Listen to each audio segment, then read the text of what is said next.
Senador Pichetto, gracias por estar con nosotros, muy amable. No, muy amable la invitación, un gusto. Igualmente para nosotros. Primera valoración de lo que está haciendo el Panama Papers. Bueno, ha tenido indudablemente efectos internacionales este tema y creo que indudablemente el gobierno tiene que dar una explicación más efectiva, más importante de cuál ha sido el accionar de esta empresa. El destino Panamá es un destino siempre opaco en materia financiera.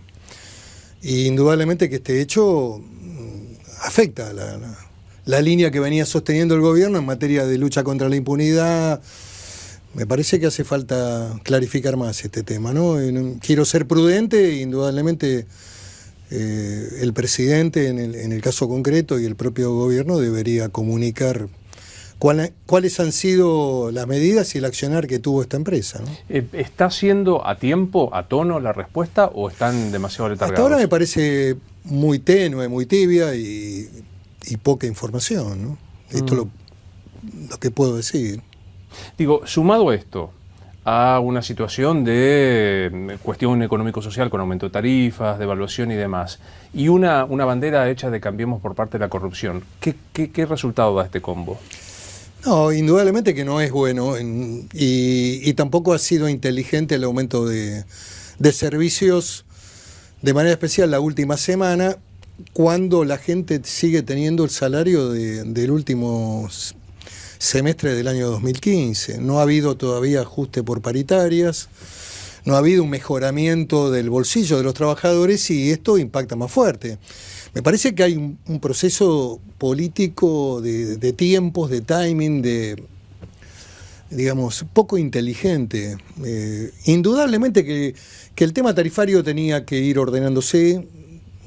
Todos apostábamos a un camino de gradualidad y digamos, de razonabilidad. Creo que lo último que se ha hecho ha sido negativo también para el gobierno. El peronismo, una parte del peronismo que usted representa, le dio gobernabilidad a Cambiemos, apoyó finalmente la ley de los fondos buitres. ¿Esto va a ser una tónica que se va a mantener en los próximos meses? Depende en cada tema en particular. Me parece que no es una carta abierta para que el gobierno haga cualquier cosa. Entendíamos que esta cuestión había que resolverla y que había habido un esfuerzo durante más de 12 años en la línea de salir del default del 2001, de ordenar la situación en moneda extranjera. Habíamos quedado trabados en un proceso judicial en Nueva York, jurisdicción a la que nos habíamos sometido. Los bonos tenían, digamos, jurisdicción de Nueva York. E indudablemente que ese tema había que haberlo resuelto. Incluso creo que el gobierno anterior tuvo, como lo dije en el discurso, una ventana desde el mes de enero hasta marzo del 2015, abril, que empezó el proceso electoral, de haberlo podido resolver. Me parece que hubiera sido muy bueno también desde el punto de vista de la propuesta electoral del propio Scioli, pero bueno, a ver, lo que no se hizo y me parece que en este sentido teníamos que actuar con racionalidad, darle la herramienta y por otro lado recuperar la capacidad de pago con los bonistas reestructurados, con los llamados holding, con aquellos que entraron en el canje del 2005 y el 2010 y que hace 1 año y 10 meses que no cobran. Y que indudablemente de persistir esa situación se corría y se corre todavía hoy el riesgo del aceleramiento de esos bonistas que están esperando poder cobrar, porque la experiencia de la ley de pago soberano, de pagarle en Buenos Aires o pagarle en la jurisdicción de Francia, no tuvo un resultado concreto. Nadie renuncia a la jurisdicción de Nueva York, nadie quiere salir del marco de la seguridad que brindan los tribunales de Nueva York, que son tribunales federales. Cuando se habla del juez Griesa hay que hablar de un juez federal del Distrito de Nueva York. Cuando se habla de la Cámara, de la Corte Segunda, hay que hablar de la Cámara Federal. Y cuando se habla de la Corte, es la Corte Suprema de Estados Unidos, digamos. El máximo órgano. Hemos perdido el juicio en las instancias máximas de la justicia americana, en la Corte Suprema, que no lo tomó el caso. Cuando ahora el gobierno decida tomar deuda, ¿debe hacerlo, como dice la Constitución, con acuerdo del Congreso? Absolutamente. Y en este caso tiene una autorización hasta 12.500 millones de dólares para poder resolver esta cuestión. Ese es el monto que le ha dado el Congreso. Y tiene una autorización de 540.000 millones de pesos ya votado en el Congreso en el presupuesto del año 2016. Tiene estas dos herramientas, además de la ley de emergencia que también votamos, en un proceso difícil, porque era casi en el medio de las elecciones. Sin embargo, votamos con un criterio, digamos, de funcionamiento del Estado, pensando en la continuidad de los actos públicos, no especulando. Y bueno, estos dos mecanismos los tiene autorizados el gobierno. Pero cualquier nuevo endeudamiento en moneda extranjera tendrá que ser autorizado, y eso lo dice la Constitución, y también estamos bregando para que haya un marco legislativo que no pudimos sacar cuando se votó el tema de los fondos buitres, pero que está próximo a salir con dictamen de comisión, que era una iniciativa del senador Rodríguez Sá, que yo acompañé con la firma. ¿Es de los que creen que hay una persecución hacia el kirchnerismo, una persecución judicial? Hay algunas causas que indudablemente están tramitándose y que tendrán que resolverse en el marco judicial. Yo lo que tengo es una visión respecto al rol de los presidentes, lo he dicho en otras oportunidades, en otras entrevistas. Me parece que no es bueno desde el punto de vista institucional la persecución a un expresidente o la judicialización de la figura del expresidente. También creo, soy de los que piensa, que hay que cambiar definitivamente el proceso cultural en Argentina y también en Latinoamérica, porque este no es un problema solamente de Argentina, también pasa en Brasil.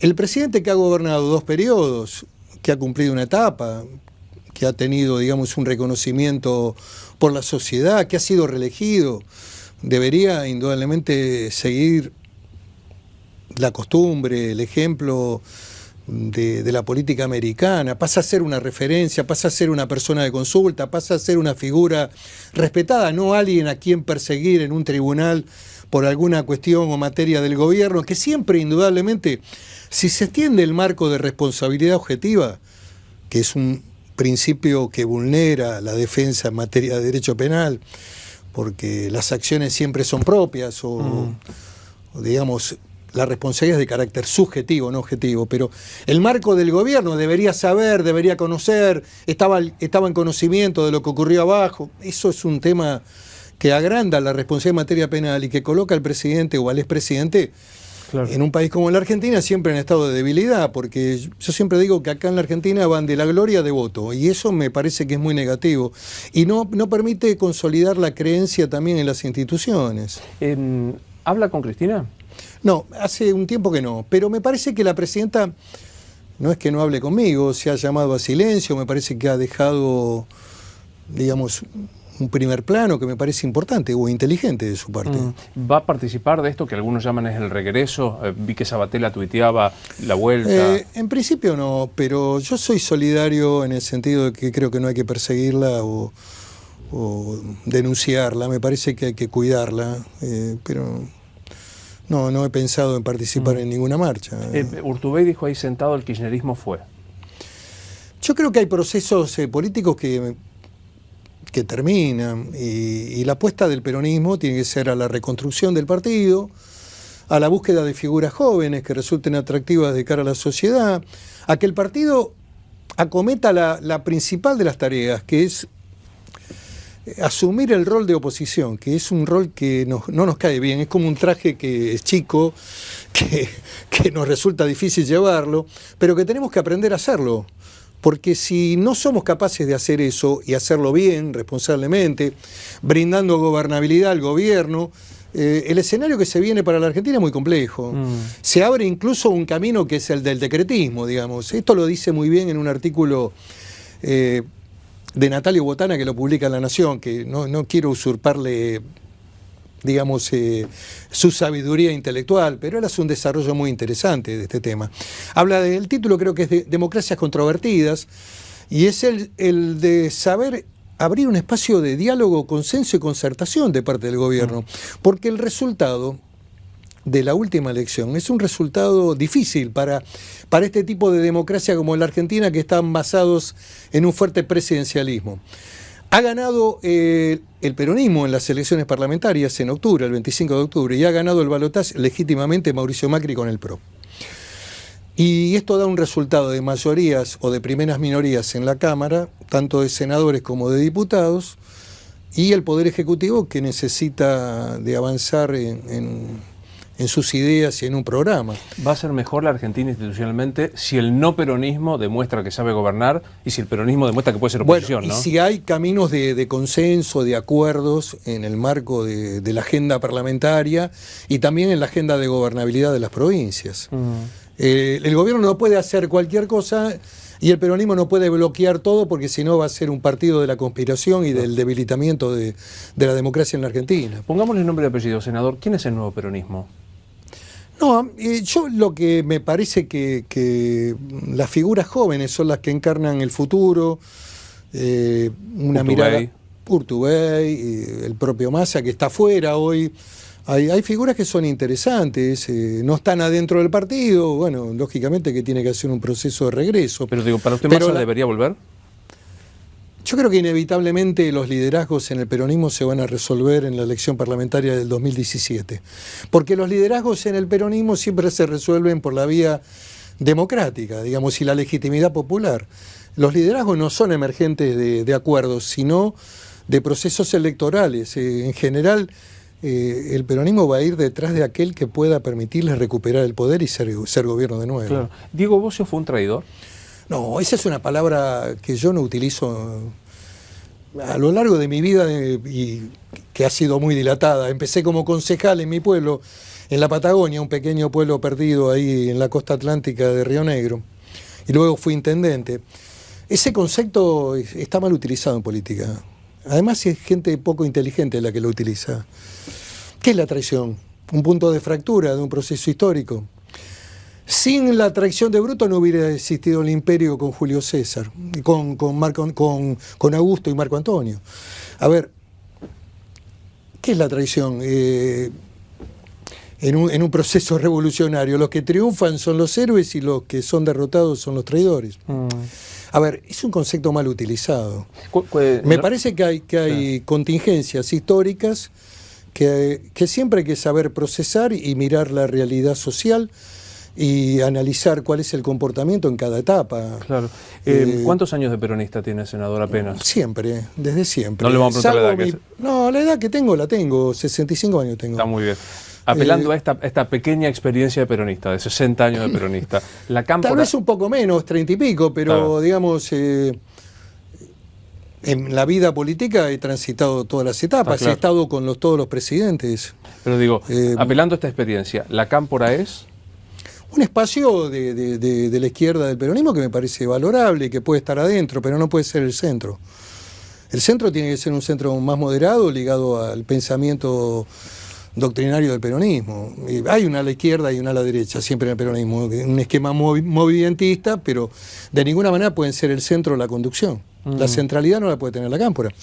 Nadie dice que tienen que estar expulsados o tener una mirada, digamos, sectaria, yo no la tengo. Pero me parece que el centro pasa hoy fundamentalmente por el poder de los gobernadores, el espacio parlamentario, y tenemos que tener el punto de referencia son los gobiernos provinciales y los municipios, especialmente los de la provincia de Buenos Aires y los municipios que tenemos a lo largo y a lo ancho del país que gobernamos. Y cuando tomamos alguna decisión, como la del otro día, lo hacemos también pensando en la gobernabilidad de las provincias y también de los municipios. Se suele decir del kirchnerismo, fueron 12 años de gobierno de Néstor y de Cristina. En lo personal creo que no hubo 12 años de continuidad del mismo modo de gobernar. No sé si lo comparte, pero digo, ¿el kirchnerismo fue un bloque o fueron distintos momentos? Bueno, fueron distintos momentos. Yo creo que con Néstor hay un proceso de recuperación democrática y económica realmente muy importante. También es cierto que las variables económicas mundiales eran altamente favorables para la Argentina. Nuestros commodities volaban, la soja estaba a $600. Ahora, también hubo una voluntad por parte del hombre que gobernó de mantener superávit comercial y fiscal, de tener un tipo de cambio competitivo para poder exportar y recaudar para que el Banco Central tuviera divisas. Hubo una acción política realmente notable de consolidación de su imagen, de la autoridad del poder, de la recuperación del poder para la democracia argentina, porque la democracia había quedado muy debilitada en el 2001 con ese planteo casi nihilista que se vayan todos. Entonces Kirchner fue el hombre de la recuperación económica, democrática, de la Argentina de vuelta en el mundo, del desendeudamiento como una acción política y económica. Yo el otro día lo reivindiqué esto. No era solamente económico el salir del default, era también un planteo político de autonomía. A la presidenta le toca gobernar una etapa donde empieza a aparecer la crisis internacional con Lehman Brothers en el 2009. En 2009 hay un proceso de caída de nuestros precios internacionales en los commodities y empieza a aparecer el factor de la restricción de dólares, que todo país latinoamericano cuando quiere desarrollar el proceso de su industria nacional y crecer en el empleo, empieza a tener problemas en la restricción de la moneda americana. Esto le pasó a Perón, le pasó a Frondizi y también nos pasó a nuestro gobierno. Esto termina o confluye en una medida que realmente analizada en el tiempo, no sé si fue muy conveniente, que fue la del cepo, pero tenía que ver también con este tema. Creo que ella afrontó en la última etapa mayores dificultades en el plano económico y en el plano externo, en el plano internacional. Fíjese ahora qué está pasando con Brasil. Es un tema...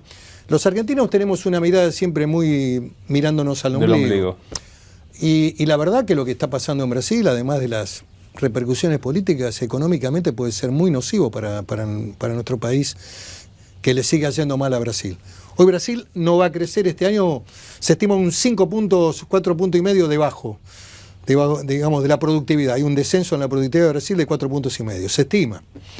Pero además una crisis política de una magnitud extraordinaria, y eso indudablemente que nos afecta porque es nuestro principal socio comercial, claro. Comercial. Permítame la metáfora con esto que usted decía. Néstor fue el de la recuperación de la autoridad institucional, en un momento que se iban todos, el del superávit gemelo, el del fortalecimiento del mercado interno, de la reindustrialización. Mirado con ese prisma, ¿Cristina fue kirchnerista?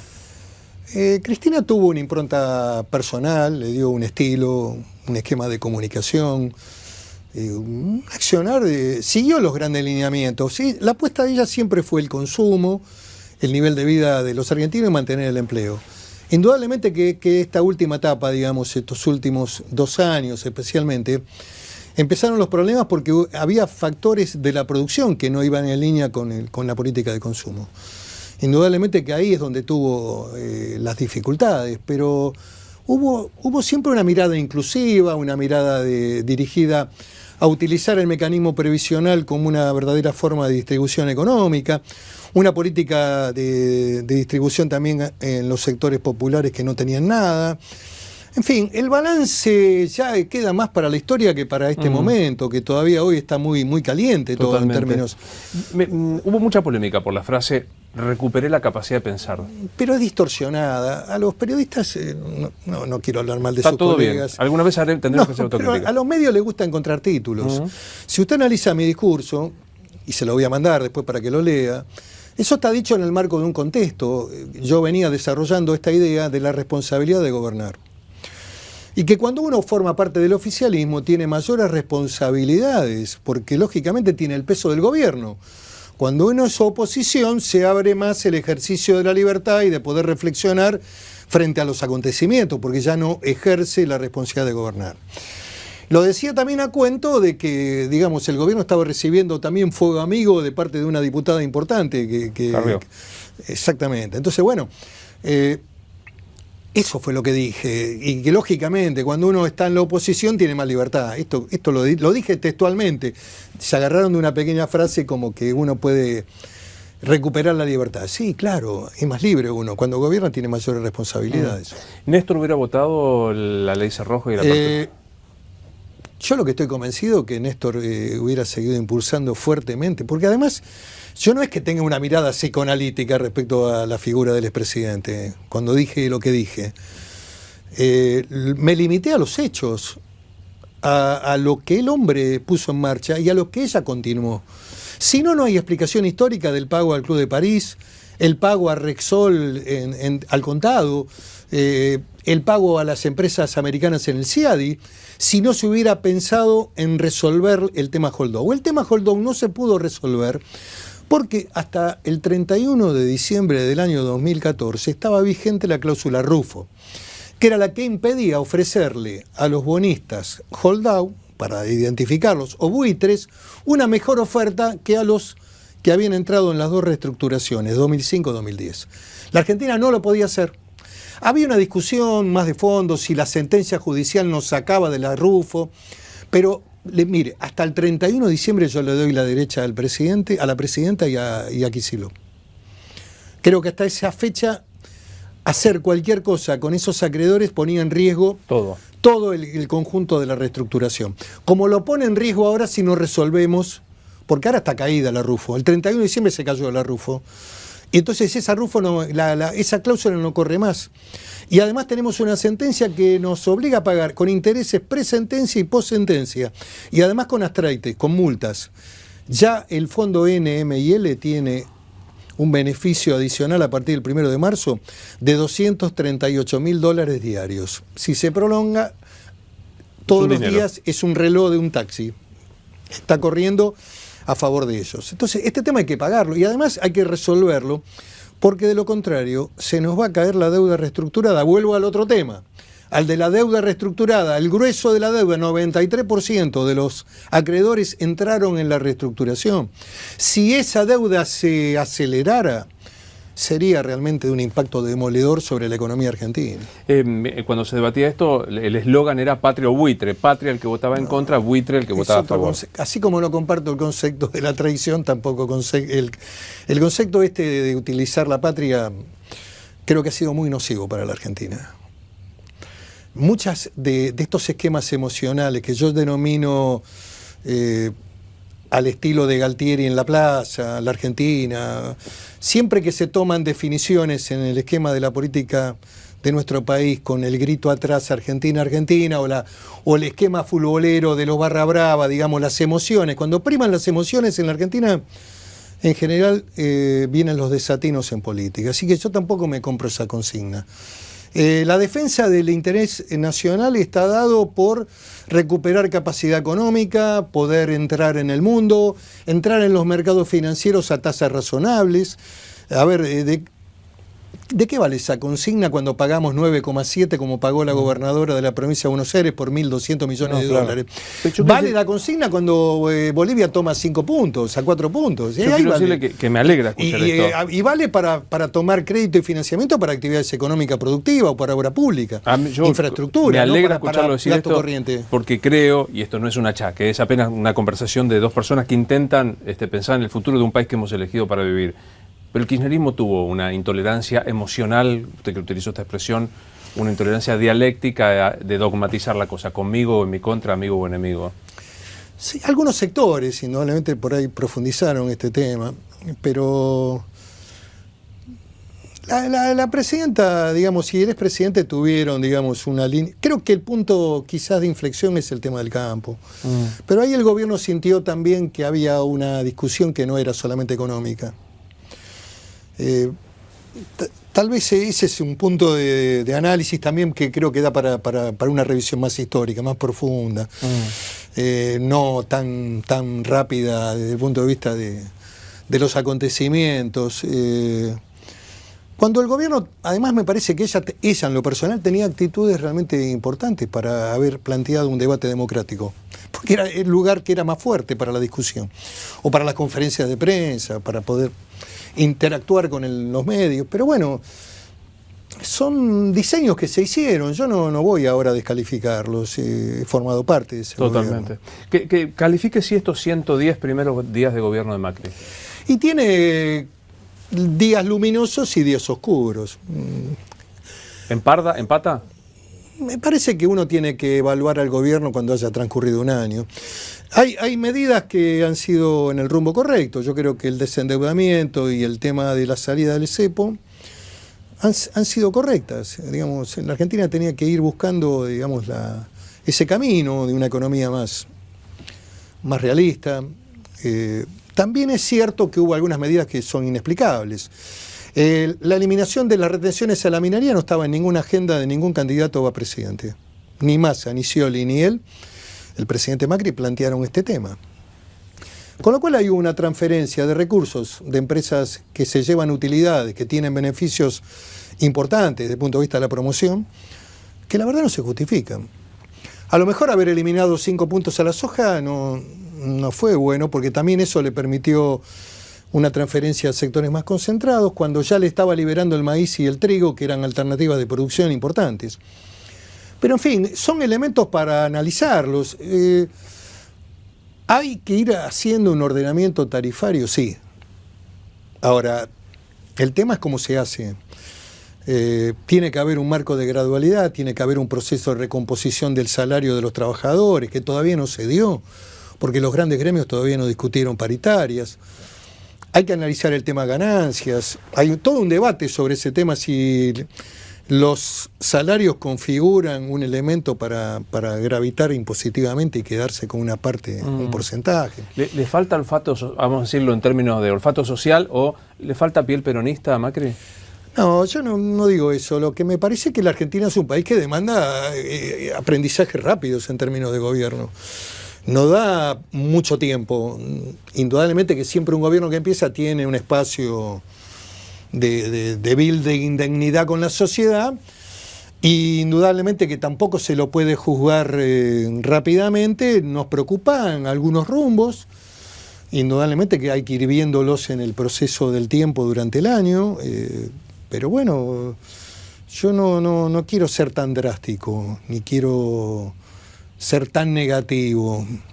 A mí me parece que el tema, digamos, despidos o el tema impacto tarifario está pegándole a mucha gente de sectores medios trabajadores, gente de trabajo que incluso ha apostado hasta por el gobierno, y que hay un sector que no le está respondiendo bien a Macri, que es el propio sector empresario, en el cual él ha desarrollado su actividad y en el cual deberían haberle dado una mano, especialmente los formadores de precios de los grandes supermercados, digamos. El impacto que se ha dado en los productos de la canasta básica de noviembre a la fecha ha sido demoledor. Y no hemos visto una política dedicada, no digo a los controles del anterior secretario de Comercio, pero una política de mayor presión en términos de los formadores presencia de precios. De la ley, ¿no? Oligopolio. Sí, no creo en este tema del control online. La verdad no creo. Pero tampoco, sí mover con la competencia, sí mover con la cadena de precios. Yo le comento algo que lo vivo de manera muy, muy personal. La economía valletana, que es la pera y la manzana, al productor de pera le pagan 0,20 centavos, 0,30, 3 pesos, 4 pesos, 0,20 centavos dólar. La fruta se compra en las verdulerías acá del centro de Buenos Aires, 35 pesos el kilo, claro. 40. Hay no solamente un problema en el mercado exterior, que también ahí hay distorsiones, sino también en el mercado interno, digamos, de distorsión de precios. Alguien se queda con la renta en el medio del camino, esa renta monumental entre el que va de la producción a la góndola del supermercado o al espacio de las verdulerías a la calle. Alguien se quedó con una parte importantísima del negocio.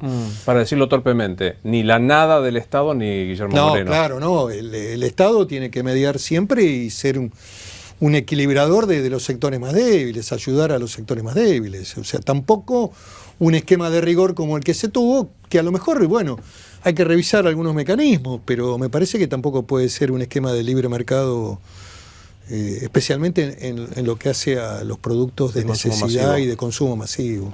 Senador, ha sido muy amable por venir. No, gracias. Muchas gracias por la favor, que siga invitación. bien. Así seguimos.